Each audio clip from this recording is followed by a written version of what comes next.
Hello साद। Hello साद।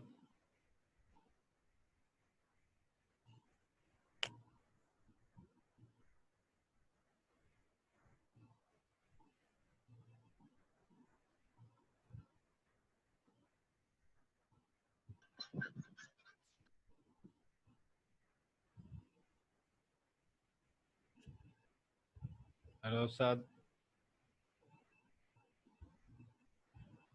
আসসালামু আলাইকুম sir.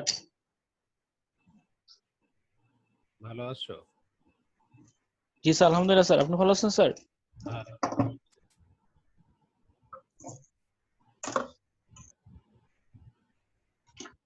আজকে কি অন্য কাজে ব্যস্ত নাকি? জি স্যার। অন্য কাজে ব্যস্ত নাকি বাকিরা? স্যার বুঝতেছি না স্যার। দেখি স্যার।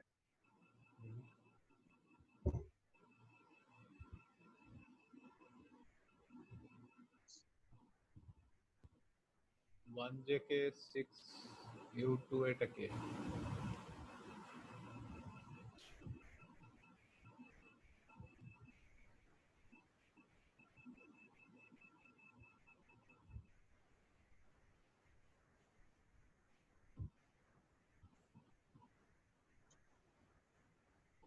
হ্যালো।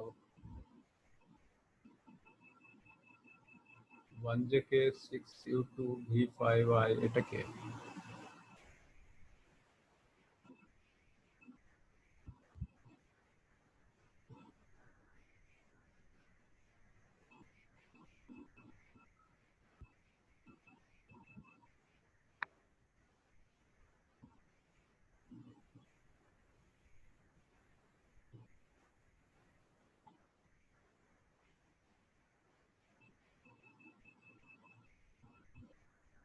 কে এটা?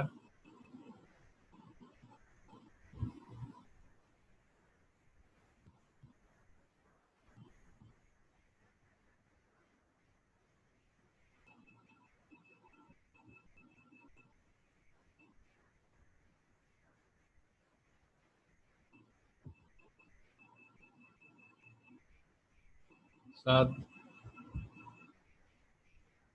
এটা কে? তুমি কি চেনো একে? ওয়ান জে কে 6U2V5। আসসালামু আলাইকুম স্যার। হ্যাঁ, ওয়ালাইকুম আসসালাম। কে তুমি? স্যার আমি মিনাজুল। সিরাজুল? জি স্যার। নাম ব্যবহার করো না কেন? হুম?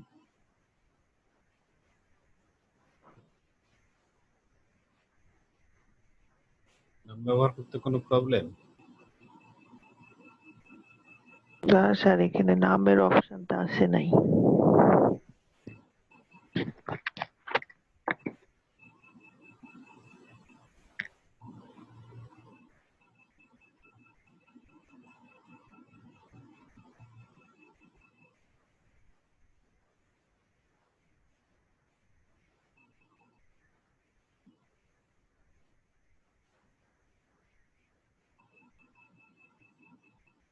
হ্যালো। তো ঠিক আছে, আমরা কাজ শুরু করি।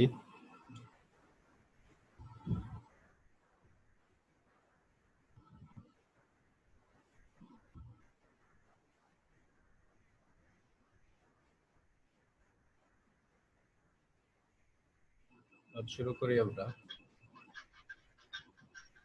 এখানে দেখো একটি রেওয়ামিল দেওয়া আছে, শুনতে পাচ্ছ তো সবাই? Yes sir. রেওয়ামিল দেওয়া আছে এখানে। উত্তোলন আছে, দেনাদার পাওনাদার, ব্যাংক ঋণ, ব্যাংক ঋণের সুদ, অগ্রিম ভাড়া, বকেয়া বেতন, কমিশন। বেতন 10 মাসে। 10 মাস মানে কি? 2 মাসের স্যার পর। আমরা তো দেখতে পাচ্ছি না স্যার। স্যার আমরা তো দেখতে পাচ্ছি না। বুঝতে পারছো না? সেই স্ক্রিন দেওয়া নেই।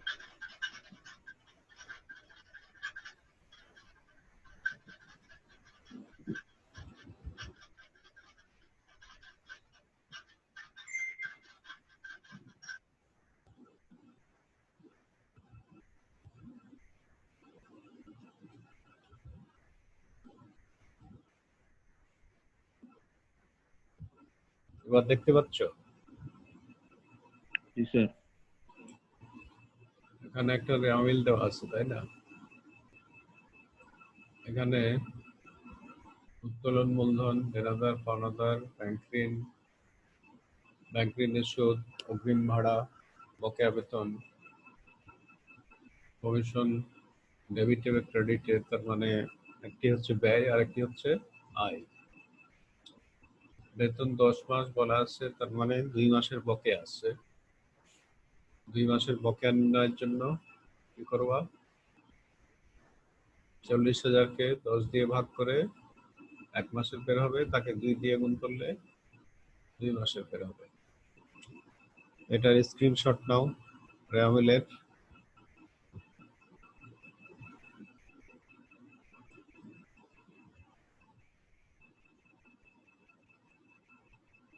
রেওয়ামিলের স্ক্রিনশট নাও।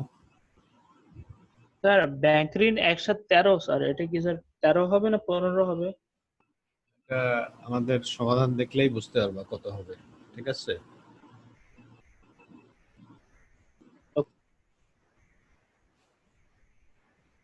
এখানে এইভাবে কুরিন সঞ্চিতি ক্রেডিটে আছে 2,000, ব্যাংক জমা ডেবিটে 67,000। রেওয়ামিলের স্ক্রিনশট নিয়েছো? জি স্যার। এরপরে আমাদের সমন্বয় 5,000 টাকা আদায়যোগ্য নয়, 5% হারে কুরিন বিবেচনা করতে হবে। অগ্রিম ভাড়ার 1/4 মেয়াদ উত্তীর্ণ হয়েছে। এই মেয়াদ উত্তীর্ণ দিয়ে যেটা বোঝাচ্ছে সেটা হচ্ছে তোমার পূর্বে অগ্রিম দেওয়া ছিল, এখন 1/4 খরচ হয়ে যাবে। এই হচ্ছে ব্যাপার। পূর্বে অগ্রিম দেওয়া ছিল, এখন 1/4 হয়ে যাবে খরচ।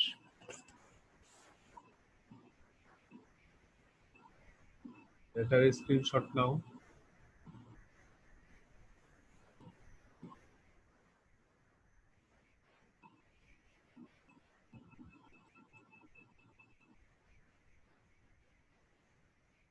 নেওয়া হয়েছে?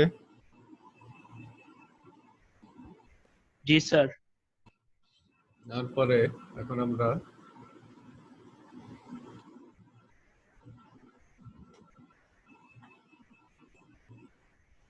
দেখি কয়ের উত্তরটা কেমন হবে। কয়ের উত্তরে নেট দেনাদার 65,000 ছিল, আলাদাই পাওনা সমন্বয়েরটা মাইনাস হয়, রেওয়ামিলে কোনো টাকা মাইনাস হয় না।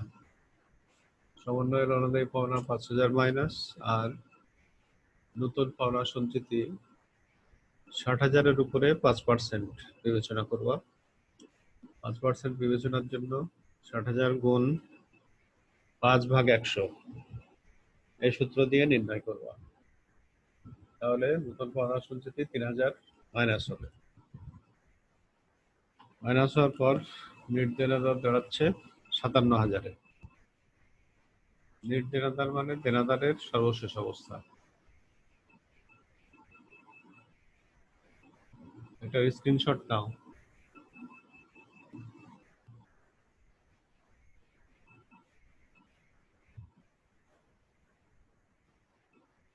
হয়েছে? এরপর আমাদের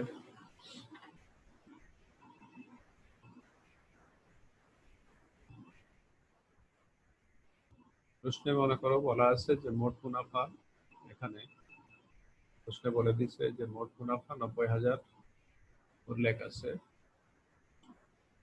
দিয়ে তারপর মোট মুনাফা থেকে নেট মুনাফা এখন নির্ণয় করা হবে। উপরে লেখা হবে 31 ডিসেম্বর তারিখে সমাপ্ত বছরের জন্য প্রস্তুত বিশদ আয় বিবরণী। মোট মুনাফা 90,000 আছে, সেখান থেকে পরিচালন ব্যয় মাইনাস। এখানে ভাড়া আসলো দেখো 1,750 টাকা। এই কারণে আসলো, ভাড়া অগ্রিম ভাড়া ছিল 7,000, কিন্তু সমন্বয় বলা আছে যে অগ্রিম ভাড়ার 1/4 মেয়াদ উত্তীর্ণ হয়েছে। মানে এখন খরচ হয়ে যাবে 1/4। তাহলে ওখান থেকে এই যে অগ্রিম ভাড়া 7,000 আছে, 7,000 গুণ 1/4 করলে আসবে 1,750 টাকা। এটা এখন ব্যয় হবে।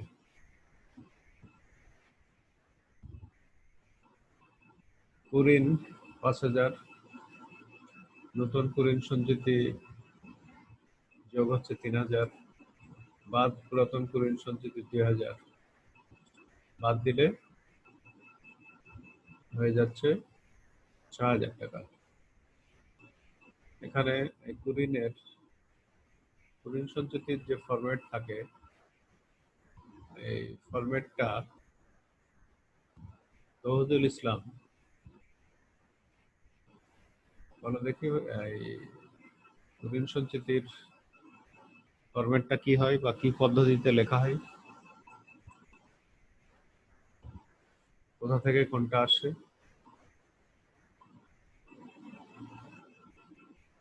তৌহিদুল ইসলাম বলো।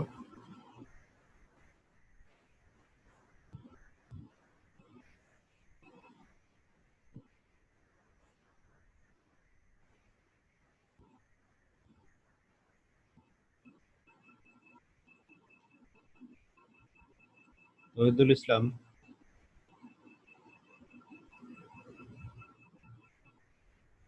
বলো ফরম্যাটটা কি হতে পারে? তৌহিদুল ইসলাম কি শুনতে পাচ্ছ?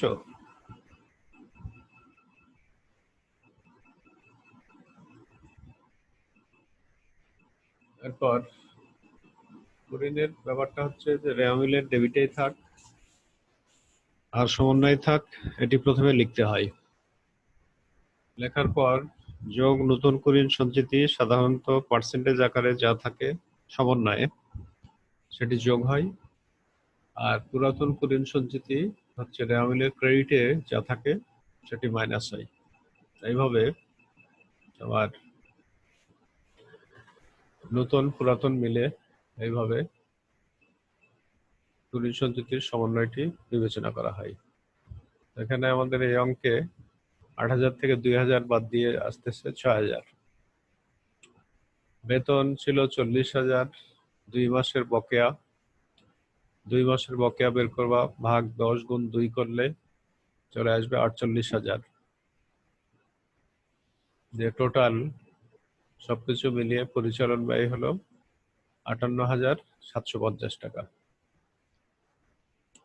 এটা ব্যয় যেহেতু এই জন্য মাইনাস হবে, মাইনাস করে হলো 31,250 টাকা। যোগ পরিচালনা আয়ে এখানে কমিশন উল্লেখ আছে 12,000, তাহলে কমিশন 12,000 যেহেতু আয় এই জন্য যোগ হবে। যোগ করার পর পরিচালন মুনাফা হয়ে যাচ্ছে 43,250 টাকা। এখান থেকে এবার ঋণের সুদের যে ব্যাপার ছিল দেখো, যেভাবে উল্লেখ ছিল যে ঋণ 13 সালের জুলাই মাসে গ্রহণ করা হয়েছে, কিন্তু অঙ্ক হচ্ছে 15 সালের। তাহলে 15 সালে সারা বছরের সুদই দিতে হবে। ব্যাংক ঋণের 80,000-এর 12% বের করলে 9,600 হয়, কিন্তু পেমেন্ট করা আছে 5,000। তাহলে স্যার 13 সালেটা বের করবো না স্যার? 13 সালের অঙ্ক হলে এটা 6 মাসের দিতে হতো, কিন্তু ও অঙ্কটা আচ্ছা, বুঝতে পারছি। হচ্ছে 15 সালের। 15 সালের, এই কারণে সারা বছরের সুদই দিতে হবে। 12% হারে 80,000-এর যদি সুদ নির্ণয় করো তাহলে হবে 9,600 টাকা। এর মধ্যে ব্যাংক ঋণের সুদ পেমেন্ট করা আছে 5,000। 5,000 যেহেতু পেমেন্ট আছে, তার মানে বকেয়া কত হবে? বকেয়া হচ্ছে 5,000, বকেয়া হচ্ছে 4,600, দিয়ে বাইরের কলামে গেল 9,600। হ্যাঁ, সাজিদুল ইসলাম বলো। স্যার প্রবলেম থাকলে বলবো স্যার। আচ্ছা, এখানে তাহলে এই ব্যয়গুলো ঋণের সুদের ব্যয় হচ্ছে ৯,৬০০, মাইনাস করলে ৪৩,২৫০ থেকে ৯,৬০০ মাইনাস করলে নেট মুনাফা হচ্ছে ৩৩,৬50 টাকা। এটা হচ্ছে আমাদের স্যার স্যার এই যে 4,600টা কিভাবে আসে স্যার একটু বলবেন? প্রথমে পুরো টাকার ৮০,০০০ যে আছে, জি স্যার। ৮০,০০০-এ 12% হারে 1 বছরের সুদ নির্ণয় করবা। জি স্যার। তাহলে হবে ৯,৬০০ টাকা।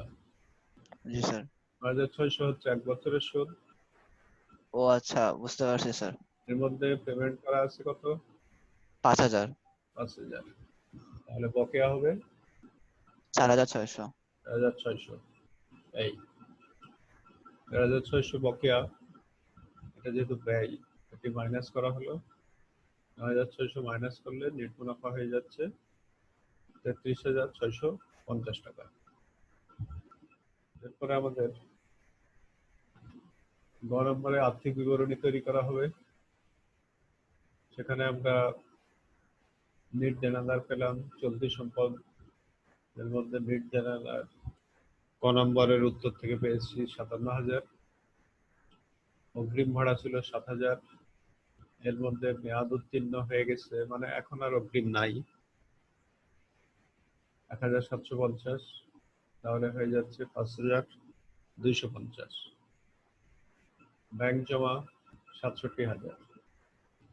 এই তিনটি যোগ করলে হয় চলতি সম্পদ ১,২৯,২৫০ টাকা। দীর্ঘমেয়াদী সম্পদের মধ্যে সঞ্চিত তহবিল বিনিয়োগ আছে 2 লাখ, যে মোট হয়ে গেল ৩,২৯,২৫০ টাকা। চলতি দায় মানে যেগুলো খুব দ্রুত শোধ দিতে হবে। বকেয়া ঋণের সুদ কিছুক্ষণ আগে দেখলাম ৪,৬০০ টাকা আছে। পাওনাদার ৩৮,০০০। বকেয়া বেতন রেওয়ামিলের ক্রেডিটে ছিল ১৮,০০০, যোগ করলে মোট হয়ে যাচ্ছে ৬০,৬০০ টাকা। দীর্ঘমেয়াদী দায়ের মধ্যে ব্যাংক ঋণ ৮০,০০০ ছিল রেওয়ামিলে। মালিকানা সত্ত্ব বিবরণী অর্থ কি? যে মালিকের দেনা পাওনার সেকশন। মালিক টাকা দিয়েছে, মূলধন, মালিকের উত্তোলন, মালিক নেট লাভ পাবে। এই খাতে তার মোট পাওনা হচ্ছে ৩ লাখ, বাদ উত্তোলন ১,৪৫,০০০, যোগ নেট লাভ ৩৩,৬৫০, যোগ করলে হবে ১,৮৮,৬৫০। এইভাবে দায়গুলির, দায়ের মধ্যে আছে ৬০,৬০০, ৮০,০০০, ১,৮৮,৬৫০, এগুলির যোগফল হয়ে যাচ্ছে ৩,২৯,২৫০ টাকা। এখানে আমরা দেখতে পাচ্ছি যে সম্পদের যোগফল 3,29,250 এবং দায় পাশের যোগফল 3,29,250। যদি কোনো প্রবলেম সঠিকভাবে তৈরি থাকে আর তোমার সমাধান যদি সঠিক হয়, তাহলেই সম্পদের পাশের যোগফল এবং দায় পাশের যোগফল সমান হবে। এখন বলো, এখান থেকে কারো কোনো প্রশ্ন যদি থাকে বলো। কারো কোনো প্রশ্ন আছে?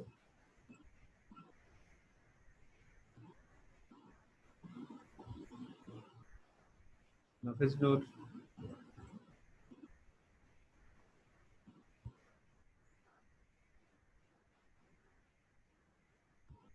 নাফিজ নূর, কোনো প্রশ্ন আছে তোমার?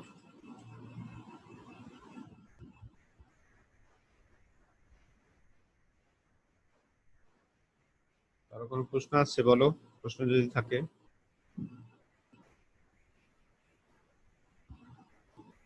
তাহলে আবার আমরা প্রথম থেকে, এই প্রবলেম থেকেই তোমাকে অন্য কোনো প্রশ্নও জানতে চাওয়া হতে পারে। তোমাকে বললো বকেয়া বেতনের পরিমাণ নির্ণয় করো ক নাম্বারে, তখন সেক্ষেত্রে কয়ের উত্তর কিভাবে দিবা? তৌহিদুল ইসলাম, তৌফিকুল ইসলাম,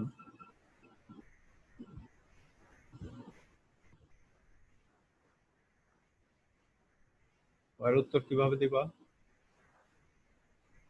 তৌফিকুল ইসলাম বলো।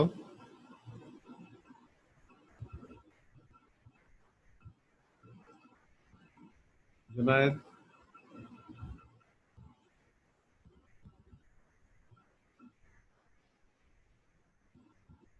হ্যালো জুনায়েদ।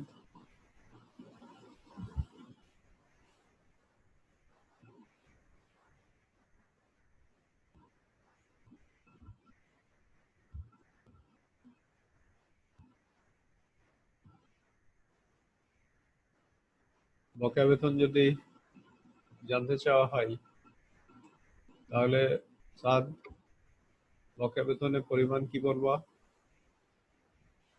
বকেয়া বেতনের স্যার 40,000-কে 10 দিয়ে ভাগ করে 2 দিয়ে গুণ করব, তাহলে ওই যে স্যার 2 মাসের বকেয়া বের হবে। ঠিক আছে। এখানে আমি, তুমি তো মাঝখানে অনলাইন অফ হয়ে গেছিল তাই না? মাঝখানে আমি স্যার ওই স্যার একটু সমাধানটা পুরো আলোচনা করেছি আর কি। জি স্যার। সেখানে আমাদের নেট মুনাফা নির্ণয় ছিল, নেট মুনাফা নির্ণয় করলাম, তা হয়েছে 33,650। এখানে তুমি যেটা প্রশ্ন করছিলা, ঋণের সুদ পুরো বছরেরই হবে, কারণ অঙ্ক হচ্ছে 15 সালের আর ঋণ গ্রহণ হচ্ছে 13 সালের জুলাই।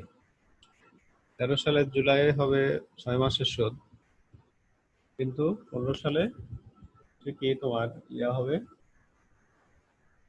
পুরো বছরের।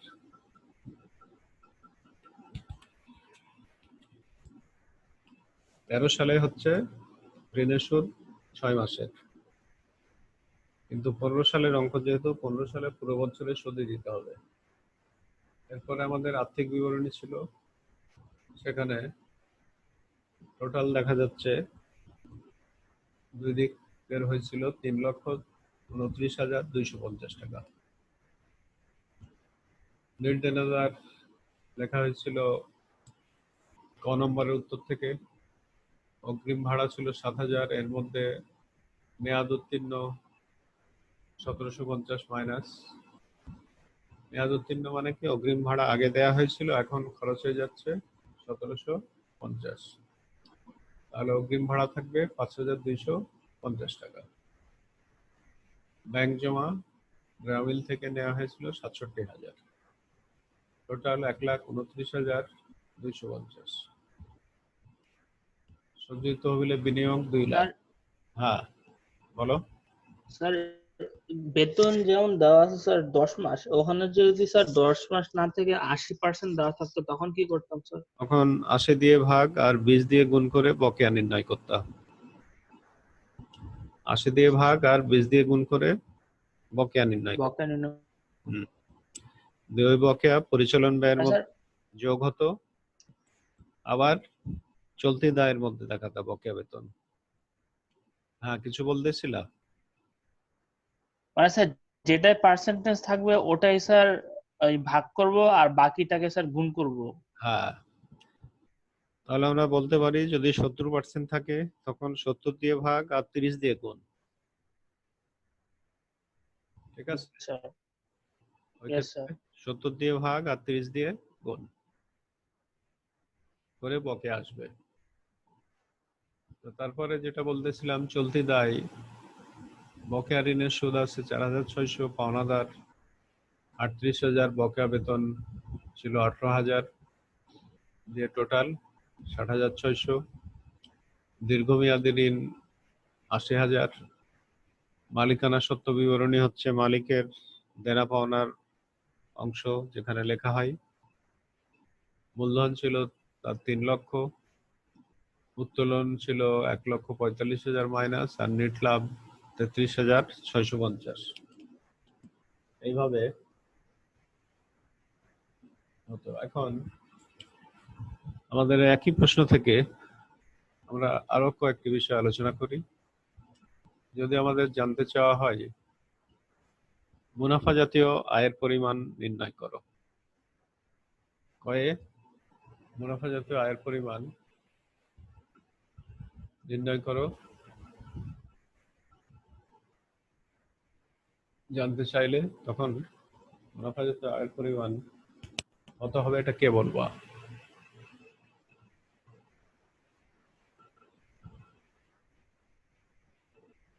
মুনাফাজাত আয় যদি জানতে চাওয়া হয় তাহলে কে বলবা?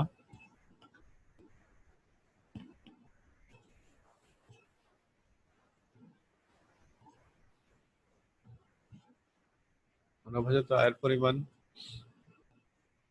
নির্ণয় করো বললে হ্যালো, একই প্রবলেম থেকে মুনাফাজাত আয়ের পরিমাণ নির্ণয় করলে মিনাজ বলতে পারবা মুনাফাজাত আয়ের পরিমাণ কত হবে? একই প্রবলেম থেকে যদি আমরা মুনাফাজাত আয়ের পরিমাণ নির্ণয় করি তাহলে কত বলবা?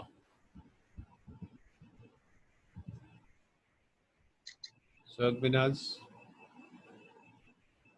মুনাফাজাত আয়ের পরিমাণ নির্ণয় করতে বললে পারবো না। মিনাজ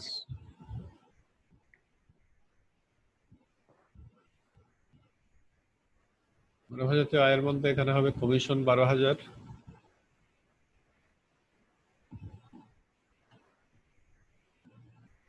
কমিশন ছাড়া আর অন্য কোনো কিছু নাই। অতএব মুনাফাজাত আয় খাতায় নোট করো যে মুনাফাজাত আয়ের পরিমাণ লিখবা 12,000। ঠিক আছে, মুনাফাজাত আয়ের পরিমাণ তাহলে হচ্ছে 12,000। এরপরে আমাদের মনে করো চাইলো ক নম্বরে মূলধন জাতীয় ব্যয় নির্ণয় করো। মূলধন জাতীয় ব্যয়ের পরিমাণ কত হবে কেউ বলতে পারবা?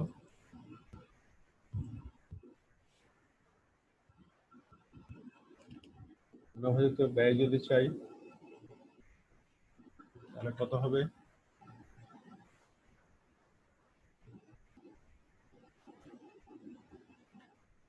মূলধন জাতীয় ব্যয় চাওয়া মানে তোমার কৃত সম্পদের পরিমাণ কত টাকা, কত টাকার সম্পদ ক্রয় করা হয়েছে। এখানে কোনো কলকবজা, যন্ত্রপাতি, দালান কোঠা এ ধরনের কোনো ডাটা আছে?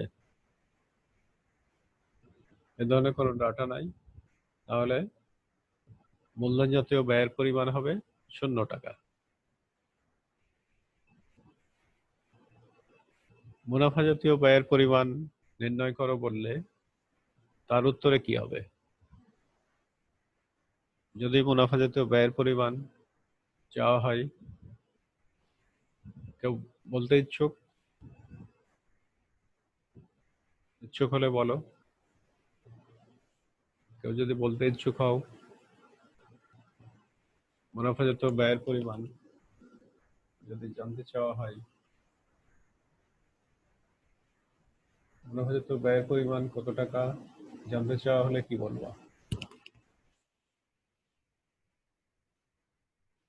সৈয়দ মিনাজ,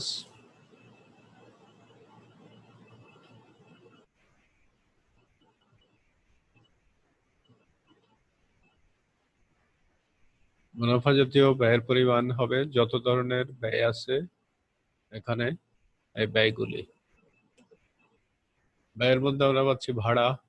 মুনাফা জাতীয় ব্যয় নিম্নরূপ লিখবো ভাড়া 1,750, কুরিন 5,000, তারপর নতুন কুরিন সঞ্চিতি 3,000, বাদ পুরাতন 6,000, কমিশন 3,000, বেতন 48,000 এবং ঋণের সুদ 9,600। মুনাফা জাতীয় ব্যয় তাহলে জানতে চাইলে খাতায় লিখে নাও, হবে ভাড়া 1,750, কুরিন যোগ নতুন কুরিন সঞ্চিতি বাদ পুরাতন 6,000, কমিশন 3,000 এবং বেতন যোগ বকেয়া 48,000 এবং ঋণের সুদ 9,600। এইভাবে আমরা ব্যয়ের পরিমাণ নির্ণয় করতে পারি। আর কারো কোনো কোয়েশ্চেন থাকলে বলো, যদি কারো কোনো কোয়েশ্চেন থাকে, কোনো জায়গায় যদি না বুঝতে পারো এবং আরো বিকল্প কোনো প্রশ্ন যদি করতে চাও করো।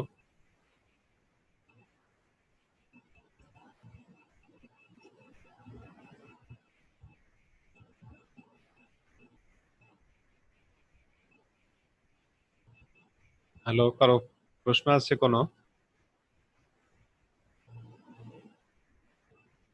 না স্যার, কোশ্চেন নেই স্যার।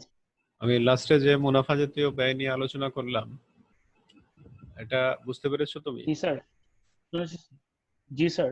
মানে একই কোয়েশ্চেন থেকে তোমাকে মুনাফা জাতীয় ব্যয় জানতে চাওয়া হলো। বিভিন্ন ধরনের। আর জি স্যার। তার উত্তরে কি বলবা তাহলে? কোনগুলো আসলো? স্যার ভাড়া, কমিশন, আর স্যার ঋণের সুদ। আর এছাড়া বেতনও ছিল, ঠিক আছে, এবং জি স্যার, বেতন আছে। এবং কুরিনের যে সমন্বিত টাকার পরিমাণ, তার মানে কুরিন যোগ নতুন কুরিন সঞ্চিতি বাদ পুরাতন কুরিন সঞ্চিতি করে যে টাকার পরিমাণ দাঁড়ায়, উক্ত টাকার পরিমাণ। তোমার আর জি স্যার। কোনো কোশ্চেন থাকলে বলো, আর কোনো ধরনের যদি কোনো কোশ্চেন থাকে। না স্যার, নাই স্যার, কোশ্চেন নাই স্যার। কোনো ধরনের প্রশ্ন নাই, তাহলে সবার সাথে শেয়ার করবো। আচ্ছা। তোমার কিন্তু পরীক্ষা হবে, বার্ষিক পরীক্ষা, ঠিক আছে? জি স্যার। হয়তো জি দেরি স্যার। হচ্ছে, ঠিক আছে? জি স্যার। পরীক্ষা পরীক্ষা হবে যেহেতু সবার সাথে শেয়ার করবা, সবাই যেন প্রিপারেশন চালাই। পরীক্ষা হবে যথারীতি, অবস্থা নরমাল হলে অথবা অনলাইনেও নেওয়া হতে পারে, পরীক্ষা হবে। পরীক্ষা যে হবে এ ব্যাপারে সবার সাথে শেয়ার করবা, যাতে প্রিপারেশন চালিয়ে যাই, ওকে স্যার। ঠিক আছে? আর কোনো প্রশ্ন আছে তোমার? না স্যার। প্রশ্ন নাই? না স্যার। ঠিক আছে, তাহলে এই সপ্তাহে তো তোমার হয় রুটিনে আমার আর ক্লাস নাই, আগামী সপ্তাহে আবার না স্যার। দেখা হবে, ঠিক আছে? জি স্যার। স্যার আসসালামু আলাইকুম স্যার। ওয়ালাইকুম আসসালাম।